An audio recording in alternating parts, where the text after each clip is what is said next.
Hello guys, in this video we're gonna learn how to self-host MindsDB using Docker. So first up, you should have your Docker installed and here, and you should have your terminal.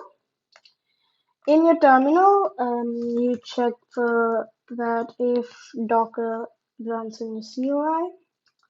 Saved by Docker version, or so you can see the Docker version has come.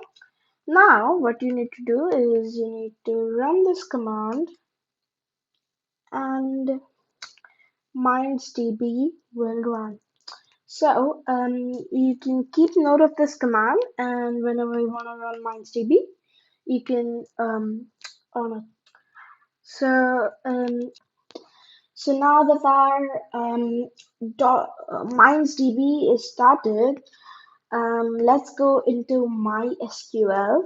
So in here you have to create a new connection. So you have to install MySQL Workbench. Let's say MindsDB, and the port is 47335. As you can see that MySQL API 47335. Now the username is MindsDB and the schema is MindsDB2. Now if you test the connection, as you can see, it has successfully made the MySQL connection. So now what you can do is, now that that's here,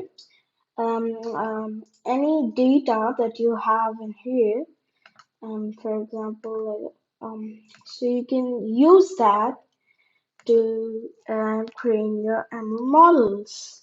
Thank you guys. Hope you like this video. Please subscribe, like, and share. See you guys soon.